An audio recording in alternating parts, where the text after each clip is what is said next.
Entonces, fiebre amarilla es otra arbovirosis de importancia en nuestro país. Ya conocemos la definición de arbovirosis, ¿no? Es un arbovirus transmitido por mosquitos, pertenece a la familia Flaviviridae, el género es Flavivirus. A diferencia de dengue, presenta solo un serotipo y el genoma está constituido por una hebra simple de RNA. Los vectores en la denominada fiebre amarilla urbana es el Aedes aegypti, y en la fiebre amarilla de ciclo silvestre, fiebre amarilla selvático silvestre, los mosquitos Aemagogos y Sabetes.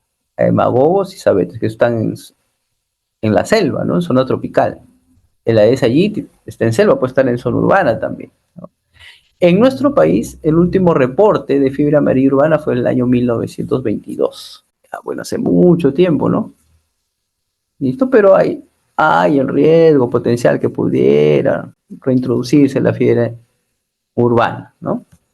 Pero bueno, hay que conocer esto, ¿no? 1922 fue el último reporte de fiebre amarilla urbana en nuestro país. ¿Cuáles son las características? ¿Dónde es que se presentan los casos de fiebre amarilla? Aquí, a diferencia del dengue, son pacientes de selva alta y selva baja, ¿no? Zonas cafetaleras, zonas cocaleras, ahí hay virus de fiebre amarilla, ¿no? Entonces, cuencas hidrográficos de las orillas de la selva alta, selva baja. Entonces va a incluir departamentos que tengan selva alta, Junín, Huánuco, Ayacucho, Puno, Pasco, Cusco, ¿no? Y selva alta. Y selva baja, Madre de Dios, Ucayali, sur de San Martín, Loreto, ¿ya? Entonces en selva. No vamos a pensar fiebre amarilla en un paciente que viene de Tacna, ¿no? Porque ahí no hay selva. De Lima, Callao menos, ¿ya? Fiebre amarilla, selva alta o selva baja. Entonces, cuencos hidrográficos de los ríos de la selva. Estas son zonas cafetaleras, zonas cocaleras, ¿no? Y en las zonas cafetaleras, las zonas cocaleras, migra la gente de la región andina principalmente, ¿no? La región andina migra porque por cuestiones de trabajo, pobreza, entonces van a trabajar selva adentro. Y si no tienen vacuna, están en riesgo de desarrollar fiebre amarilla. Entonces, ¿no? ¿Cuál es el contexto? Pacientes en extrema pobreza, no hay empleo, entonces migran para trabajar selva adentro, ¿no? Es un empleo temporal, tampoco es que van a estar ahí permanente. Y lo otro es, si están selva adentro, es difícil, ¿no? Que haya ahí un centro de salud, un hospital, para atender casos graves, ¿no? Entonces hay problemas de accesibilidad económica, cultural y geográfica a los servicios de salud. Lo otro, supóngase que está en un centro de salud, un hospital, no todos tienen UCI, centro de salud menos, ¿no? Y hospital de repente tampoco tiene, depende del nivel de complejidad, ¿no? Nivel del hospital. Son ambientes insalubres y nichos ecoepidemiológicos. Entonces, el ciclo epidemiológico de transmisión de la fiebre amarilla en la naturaleza, ¿no? El ciclo natural se da entre primates, como están viendo acá, ¿no? Eso es en la selva, entre primates, en climas tropicales, selva, ¿no? ¿Y quién participa? ¿Cuál es el vector? Por los vectores, aemagogos y sabetes, así se llaman estos mosquitos, ¿no? Transmite de un primate a otro. Este es el ciclo natural, silvestre. Primates y participa aemagogos y sabetes en la transmisión de virus de la fiebre amarilla. Pero ¿qué ocurre? Si el ser humano va a trabajar, ¿no?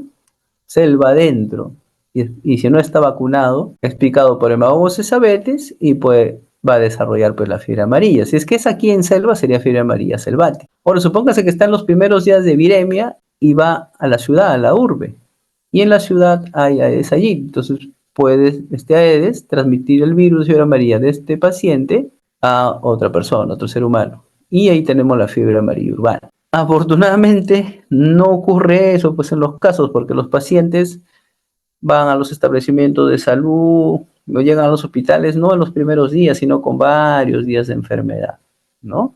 Cuando están con fiebre, ictericia, hemorragia, ya ha pasado varios días, y en ese momento la viremia es bajo, no hay viremia, ¿sí?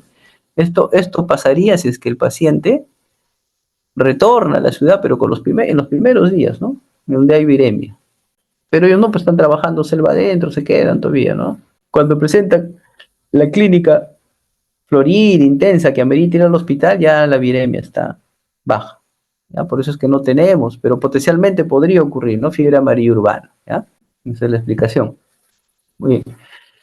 Entonces, los casos de fiebre amarilla, miren, del 77 al 2013 más o menos se ha mantenido constante, ¿no? Hubo un pico en los 25, en los 27, por incremento también del calor, la temperatura. ¿Listo? Esto es más reciente, de 2000 al 2023, ¿no? Y miren, los casos más o menos se han mantenido estables, ¿no? El 2018 7 casos, 2019 2, 2020 7, 2021 5, sí, 2022 3 casos, 2023 8 casos. Fiebre amarilla. Los departamentos que reportan más casos, ¿no? Bueno, 2023, Junín, ¿no? Que tiene selva también, ¿no? Selva alta. ¿Qué más? Ayacucho. ¿Dónde más? Loreto. O sea, selva, ¿no? Como están viendo, departamentos que tienen región selva. También hay, ¿no? Región selva. Junín, Loreto. Cuando se hace el análisis, ¿no? De la fiebre amarilla por edad, se ve que el grupo más comprometido, donde se encuentra con más frecuencia fiebre amarilla, 15 y 45 años, población económicamente activa, ¿no? Que van a trabajar selva adentro. Y cuando es el análisis por sexo, más frecuente en la población masculina, ¿no? Miren, Perú, Brasil, Bolivia, población masculina, ¿no? ¿Cuál es el varón el que se va a trabajar? Pues, ¿no? La selva. Y mayormente entre 15 a 45 años. ¿Cómo es la patogénesis?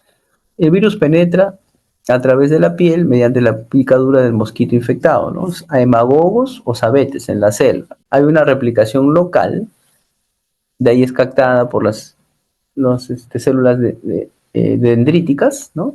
En los nódulos y va a los nódulos linfáticos regionales, pasa al torrente sanguíneo y de ahí se distribuye a varios órganos: hígado, riñón, médula ósea, corazón, sistema nervioso central, páncreas, vaso linfático, ¿no? Pero los órganos que más padecen son el hígado y los riñones, ¿no? Pero miren que se ubiquen otros órganos también, ¿no? Entonces se va a replicar en el órgano blanco con posterior necrosis. Y es lo que estamos viendo acá, ¿no? Bueno, imagínense que este es o esos abetes, ¿no? Pica a la persona, ¿no? Le transfiere el virus de la fiebre amarilla, es captado por célula dendrítica y lo lleva a los linfáticos regionales. Y de ahí a la sangre hay un paso, ¿no? Entonces viene la viremia y va a afectar diversos órganos, ¿no? Hígado, riñón, ¿no? Vaso, corazón también, ¿no? ¿Listo? ¿Y qué estamos viendo acá? Bueno, es casi al centro, ¿no? Centro a la derecha, las famosas interleuquinas, ¿no? Están las interleuquinas. Y las interleuquinas que van a provocar hipotensión, hemorragia, ¿no? Coagulación intravascular diseminada, que puede llevar a shock y la muerte del paciente, ¿no? Acidosis metabólica, shock y muerte del paciente. ¿Qué más? La hipotensión y la hemorragia también lleva a falla prerrenal, a necrosis tubular. ¿Qué más vemos? También hay afectación del corazón, miren. Este es otro virus que tiene tropismo por el miocardio, así como el dengue, ¿no? Tiene tropismo por el miocardio. Entonces, si hay afectación del hígado, entonces en los cuadros graves vamos a tener pacientes con ictericia, ¿no? Pacientes con ictericia vamos a tener. Y si hay afectación del riñón, la que tiene que empezar a subir va a trepar. ¿Qué más? Si hay coagulación intravascular diseminada, pues alteración de las pruebas de coagulación. Entonces, estos pacientes tenemos manifestaciones extrahepáticas de daño hepático. Entonces, hay hemorragia porque las síntesis de factores de coagulación vitamina K dependientes están disminuidos, ¿no? Está afectado el hígado. Entonces, hay hemorragia. También se presentará coagulación intravascular diseminada, hipoglicemia por afectación hepática con disminución de la neoglucogénesis y la glucogenólisis. Bueno, eso es con interrogante, ¿no? También se postula que hay reducción de la depuración de insulina, hipotensión por hemorragia, posiblemente por disminución del flujo sanguíneo hepático, secuestro portal, por disminución de la detoxificación de sustancias vasoactivas o endotoxinas, ¿no? Con interrogante. La acidosis metabólica sí es secundaria a hipotensión, al deterioro del metabolismo de los carbohidratos y a la insuficiencia renal aguda, ¿no? Bueno, la insuficiencia renal aguda nos lleva a acidosis metabólica. Y la hipotensión también, porque la hipotensión va a ocasionar hipoperfusión en los tejidos. Entonces los tejidos van a utilizar vías alternas, la vía anaeróbica, y se producirá entonces acidosis, ¿no? Insuficiencia renal secundaria a hipotensión, ¿no? La hipotensión ocasiona insuficiencia renal y disminución del flujo sanguíneo renal efectivo. Y la encefalopatía, claro, se postula que el virus puede afectar el sistema nervioso, pero se considera que esto es multifactorial, ¿no? Por hipoglicemia, por hipoperfusión o acidosis metabólica. Los tres pueden ocasionar encefalopatía. Entonces, la encefalopatía es multifactorial. Así como vimos en dengue, también hay un iceberg, ¿no? Iceberg de la fiebre amarilla, ¿no? Aprecien ustedes ahí. La mayoría son infecciones asintomáticas o formas leves, ¿no? Las formas graves aproximadamente son un 15%, ¿ya? Las formas graves 15%.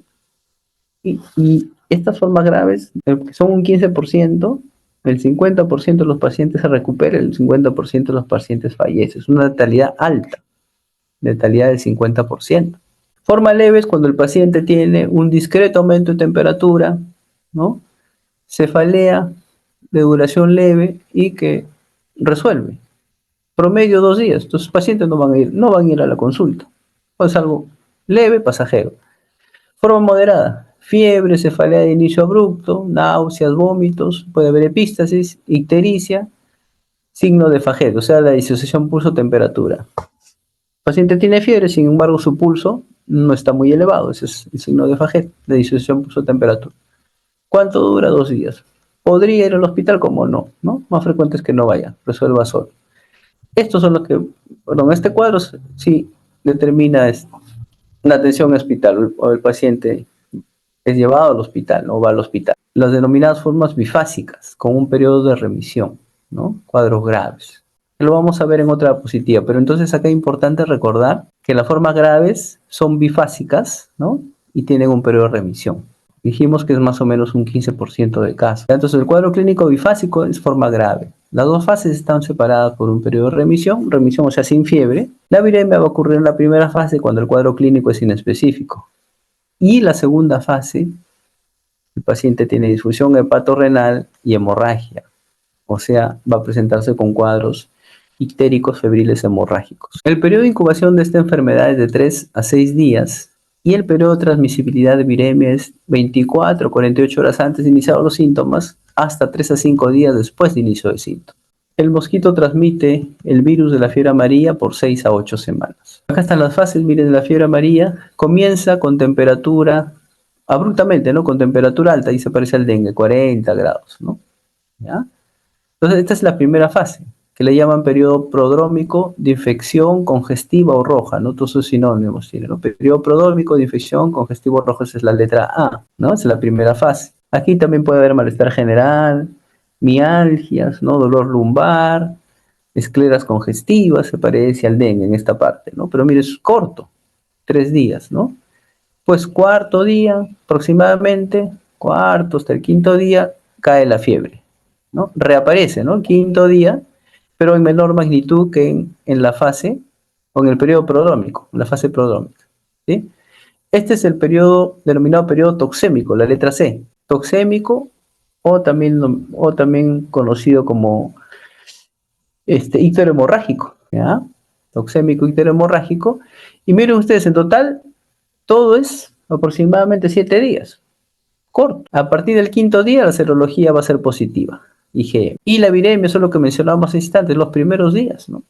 Al comienzo, inclusive los primeros 2, 3 días, después ya no vamos a encontrar. La mayoría de los pacientes se presentan acá, o sea, van a los hospitales o los llevan, ¿no? Porque tienen un mal estado, aquí en esta parte, pero entonces ahí la viremia ya es baja. Continuamos, entonces en la primera fase, periodo de infección congestiva, roja también se llama acá, la viremia se presenta en el segundo o tercer día, es el pico. Además de fiebre, el paciente puede tener escalofríos, cefalea, mialgia, dolor lumbar, congestión conjuntival, hepatomegalia, dolor abdominal. Entonces acá hay que hacer el diagnóstico diferencial con dengue. Este es un paciente con periodo de infección congestivo roja, ¿no? Miren, las escleras están congestivas, ¿no? Hay fiebre, malestar general, mialgias. Luego viene un periodo febril de remisión, aproximadamente 2 días, o sea, no hay fiebre. Posteriormente viene la fase de intoxicación, o icterohemorrágica también se llama, intoxicación o icterohemorrágica, donde los anticuerpos ya van a estar presentes, ¿no? Desaparece la viremia, la fiebre retorna en menor magnitud comparado con la fase congestiva, roja. Estos pacientes ya tienen ictericia y el compromiso hepático, ¿no? Ictericia. ¿Qué más? Hay insuficiencia renal aguda, la creatinina subió, hemorragia, diferentes manifestaciones de hemorragia, epístasis, gingivorragia, ginecorragia, hemorragia digestiva, ¿no? Vómito negro, ¿sí? Y puede llegar al coma, al shock y fallecer, ¿sí? Dijimos que es 50% de letalidad, ¿no? De estas formas bifásicas, cuadros graves, ¿no? La letalidad es 50%. Pues acá para mostrar el laboratorio, ¿no? En la fase de intoxicación, ¿no? Además de ictericia, también puede haber oliguria, hemorragia intensa, estupor, llegar al coma. La viremia desaparece y aparecen sí anticuerpos, ¿no? A partir del quinto día. Las pruebas de función hepática están anormales. tanto así que pueden ser valores bien altos, ¿no?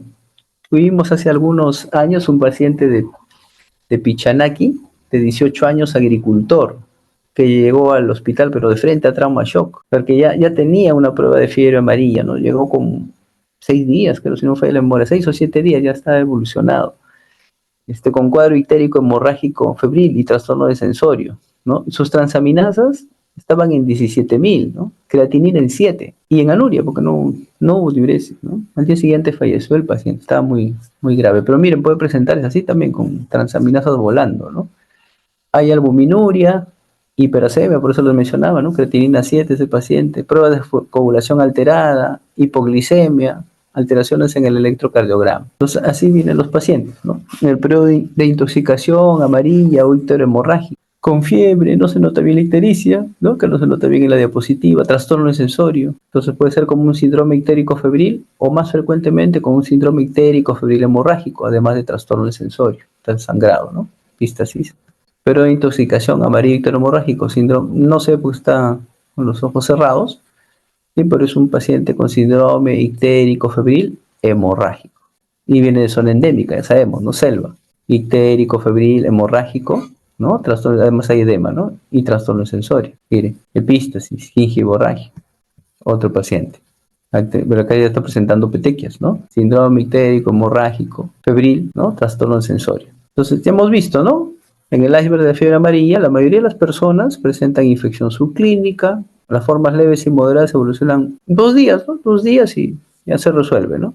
¿Listo? Máximo 4 días. Pero 15% de los pacientes van a evolucionar a las formas graves que presentan ictericia. Las formas graves son bifásicas, ¿no? Ya hemos visto cuáles son las fases. También ya describimos cómo es la forma grave. Y el vómito que presentan los pacientes en la forma grave puede ser hemorrágico, el denominado vómito negro. Hay alteración de la función hepática, renal. Y en los casos graves, 50% de los pacientes fallecen, el resto se recupera. Mortalidad, 50% en la forma grave. Bien, entonces las manifestaciones clínicas y los resultados en hospitalización de UCI de 79 pacientes con examen confirmando fiebre amarilla, ¿no? Examen de laboratorio confirmando fiebre amarilla. ¿Qué apreciamos ahí? Lo más frecuente de las manifestaciones clínicas severas, el 84% falla renal aguda. Miren, 24% convulsiones. También hay 58% pancreatitis, ¿no? Hemorragia. O sea, en primer lugar sería la falla renal aguda, en segundo lugar hemorragia. Entonces, las pruebas de laboratorio, aparte de los exámenes generales, ¿no? Hemograma, albúmina, función hepática, función renal, sedimento de orina, también debemos pedir para hacer diagnóstico diferencial con dengue y la serología específica para fiebre amarilla, ¿no? ELISA y IgM para fiebre amarilla.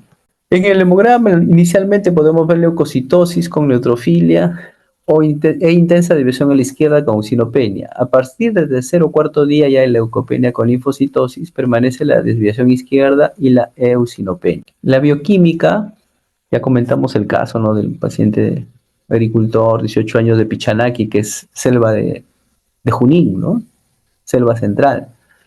Las transaminasas muy aumentadas, encima de 2000. Y el incremento es mayor a expensas del TGO. ¿Por qué ocurre esto? Porque hemos visto que hay tropismo por el miocardio, hay compromiso del miocardio, ¿sí? Más, o sea, tiene tropismo por el miocardio, entonces mayor afectación del miocardio que del parénquima hepático, y por eso es que vemos mayor elevación del TGO.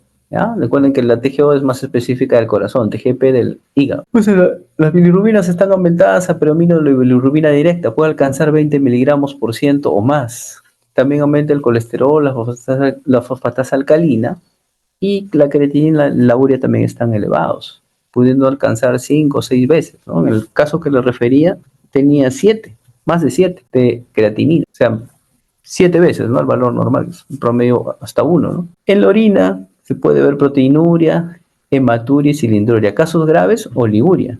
El paciente que le refería estaba en anuria, o sea, más comprometido todavía. En los casos graves, alteración del perfil de coagulación, tiempo de protombina, tiempo parcial de tromboplastina y tiempo de coagulación prolongados, ¿no? El INR también prolongado, hay consumo de pibrinógeno y las plaquetas menos de 50.000. También hay trombocitopenia. ¿Cuándo sospechar de fiebre amarilla? Pacientes con fiebre, periodo corto, hasta 7 días, con síndrome ictérico hemorrágico o icterohemorrágico, que no ha sido vacunado, presencia de monos en la zona y, bueno, También si el paciente tiene albuminuria, con la prueba del calentamiento de orina, ahí se puede evidenciar, ¿no? Si es que hay proteínas en orina, perdón, albuminuria, prueba de calentamiento de orina. Sin embargo, esto también podría presentarse en leptospirosis, no es entonces, el diagnóstico va a ser por pruebas indirectas, identificar anticuerpos contra fiebre amarilla. IgM aparece después del quinto día, ¿no? Antes del quinto día va a salir negativo esa prueba. Y su presencia constituye diagnóstico definitivo de la enfermedad. También, ¿no? Si hay IgG, aumento de 4 veces los títulos en 2 muestras de sangre consecutivas. Y esta prueba tiene reacción cruzada con otros flavivirus, dengue, encefalitis japonesa. Fijación de complemento no utilizamos. ¿Listo? Entonces, este es el algoritmo, ¿no? Miren, pacientes en los primeros días de enfermedad, fiebre súbita, ¿no? Elevación. Y miren ustedes, ¿no? Al quinto día, IgM ya se está elevando. Entonces, después del quinto día, ahí sería la serología. ¿Podemos pedirla antes? Sí, pero si me sale negativo no me descarta, tendría que solicitar un variado, ¿no? Ya acá la ictericia se ha instalado después del quinto día aproximadamente, ¿no? El IgG es positivo posteriormente, séptimo, décimo día, ¿no? Y así como hay tariki para dengue, también existe tariki IgM para fiebre amarilla, ¿no? Miren ustedes, buena sensibilidad, 95%, especificidad también, perdón, 98%. Son pruebas desarrolladas por el Instituto Nacional de Salud. Esto, la muestra de hígado, la biopsia de hígado, nunca en paciente vivo, ¿no? Bueno, puede estar grave, pero está vivo. Entonces ahí no se va a tomar muestra de hígado. Es un paciente que ha fallecido, que no se tuvo diagnóstico. Si uno intenta hacerlo en un paciente vivo, puede terminar con problemas médicos legales. Hay sangrado. Le hago la biopsia, un paciente vivo, el hígado va a sangrar más. Entonces ahí no se hace, sino sea paciente fallecido, ¿no? O sea, biopsia post-mortem sería, ¿no? De hígado. ¿Ya? Cuando no se tiene diagnóstico, o sea, uno sospecha fiebre amarilla, pero no hay diagnóstico.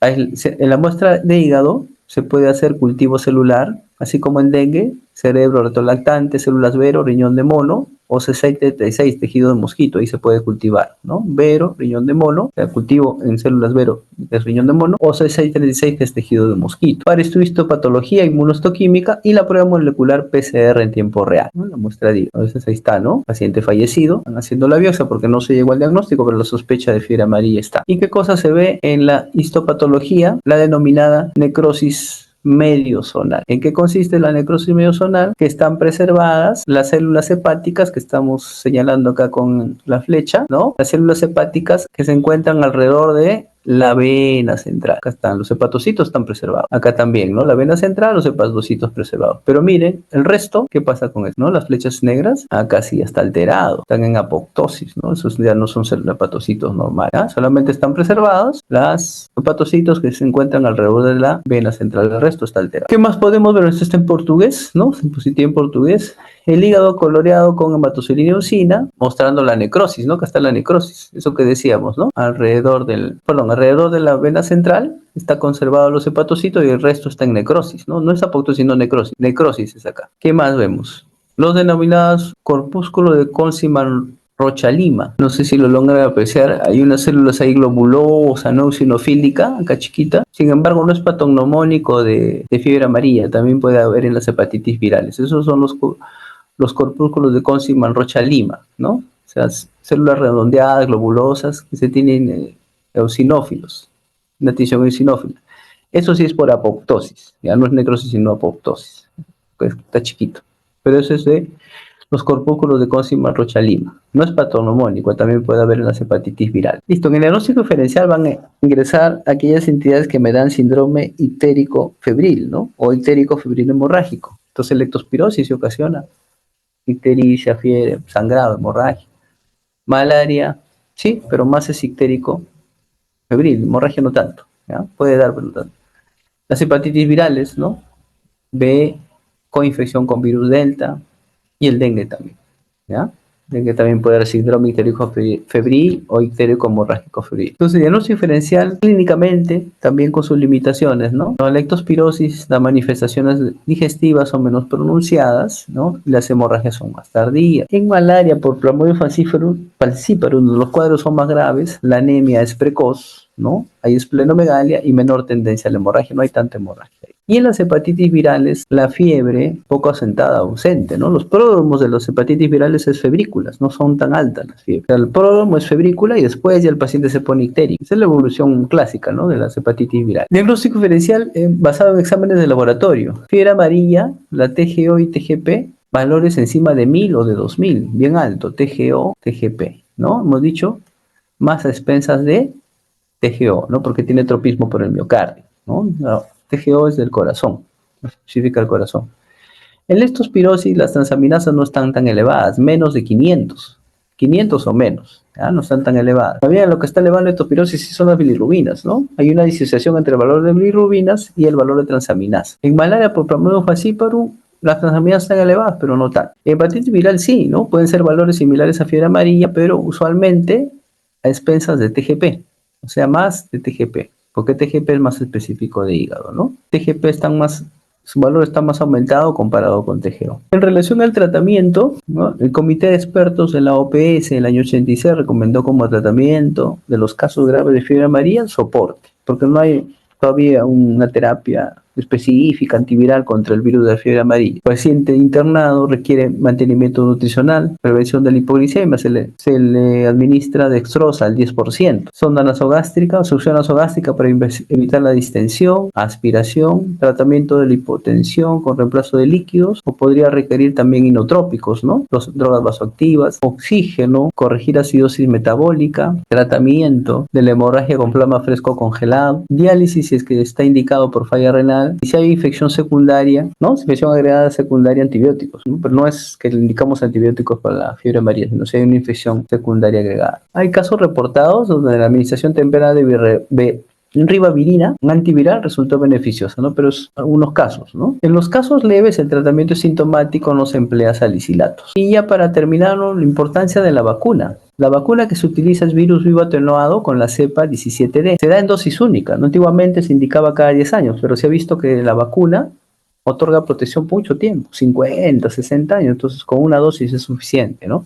Salvo que la persona vaya a zona endémica y exista brote, perdón, vaya a una zona donde hay un brote, y aunque ya recibe una dosis de vacuna, se recomienda recibir ahí, ¿no? En la zona de brote, otra dosis. La vacunación debe ser efectuada al menos 10 días antes de la entrada o salida a zona endémica. Si uno se vacuna 10 días antes de ingresar a zona endémica, la efectividad es más o menos 90%. Si uno se vacuna un mes antes, es más, 99%, casi 100%. Entonces, mejor sería vacunarse un mes antes para tener mayor protección, ¿no? Entonces, es lo que estamos diciendo, ¿no? Que antiguamente se decía, ¿no? Cada 10 años hay que vacunarse contra la fiebre amarilla, pero ya basado en datos de vigilancia disponibles de SAGE, ¿no? En inglés es el grupo de expertos en inmunizaciones, ¿no? Consejeros, ¿no? Estratégicos, grupo de expertos en inmunizaciones es SAGE. En inglés, SAGE, ¿no? Castellano. Concluyó que los fracasos a la vacuna son muy raros, ¿no? Una sola dosis de vacuna es suficiente para conferir inmunidad de por vida. No es necesario hacer el refuerzo y se recomienda mayores de 9 meses hasta 60 años. Muy bien, eso es todo lo que queríamos presentarles en la tarde de hoy. No sé si hay alguna pregunta. Quisiera preguntarle algo. Usted mencionó que la fiebre amarilla lo que va a haber mayormente es un aumento de TGO.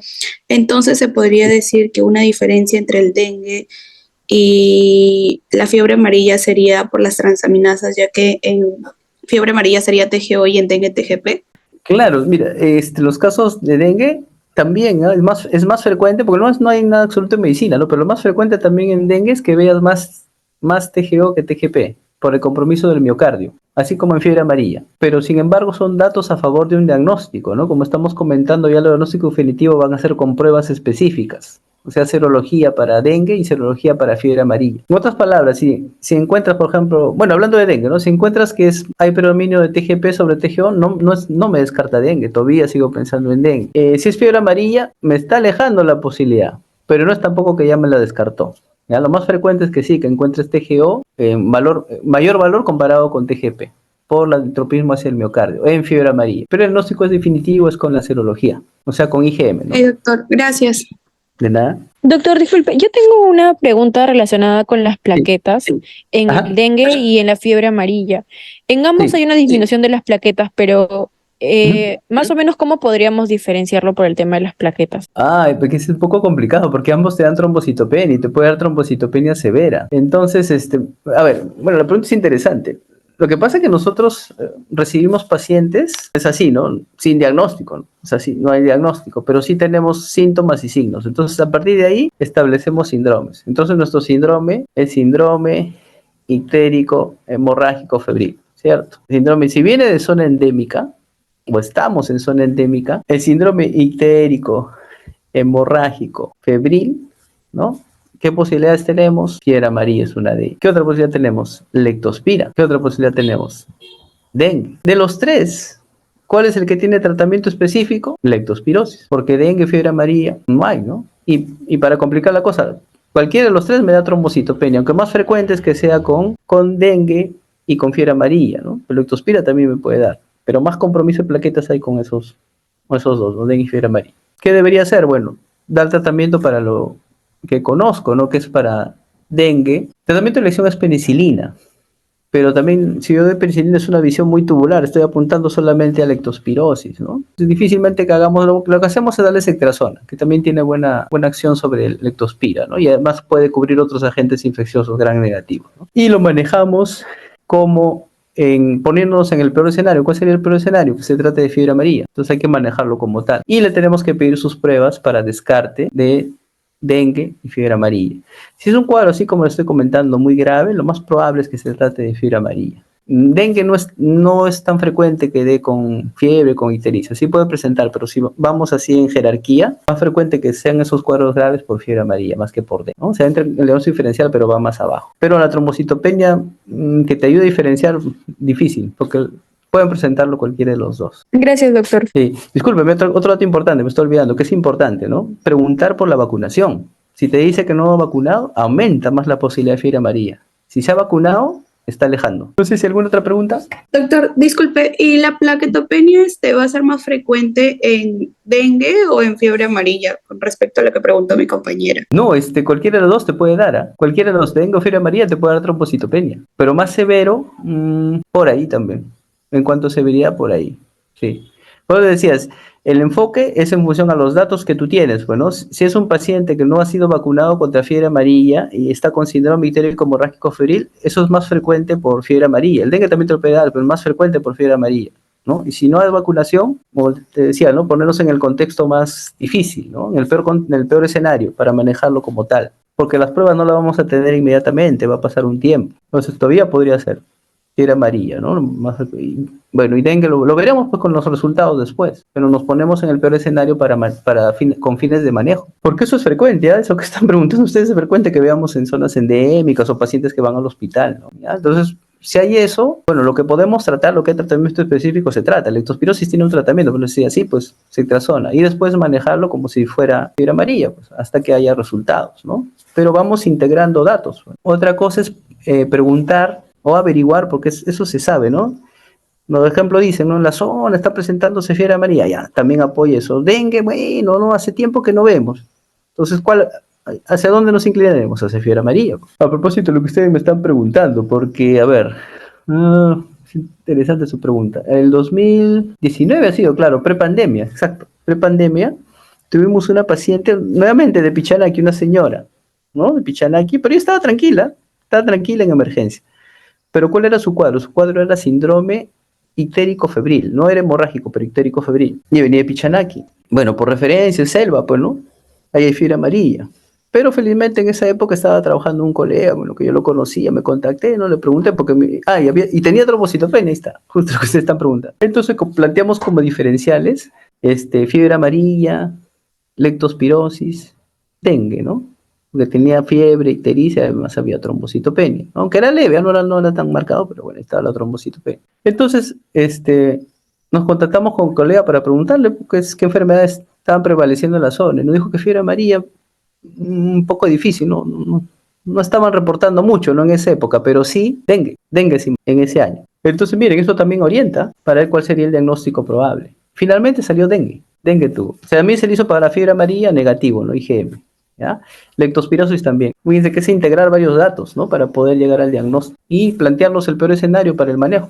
Bueno, en este caso la paciente no estaba grave, pues, ¿no? Tenía su ictericia, es más sencillo para manejar, ¿no? Pero si tuvieran un cuadro con ictericia, con hemorragia, planteémoslos como fiebre amarilla. Si no está vacunado, puede ser fiebre amarilla y hacer un esquema de manejo para fiebre amarilla hasta que tengamos resultados, ¿no? O sea, manejo del soporte, ¿no? Sintomático. Recuerden otra cosa importante, ¿no? En dengue con compromiso renal no tan frecuente, ¿no? Pero si es un paciente con síndrome ictérico, hemorrágico, febril, con compromiso renal, eso va más hacia fiebre amarilla. Usted podría decir leptospira, bueno, también, ¿no? Pero ya estoy alejando algo, ¿no? El menos dengue se está alejando, ¿no? Muy bien, si no hay más preguntas, les agradezco por su atención. Ya nos estamos viendo en otra clase, en otra oportunidad.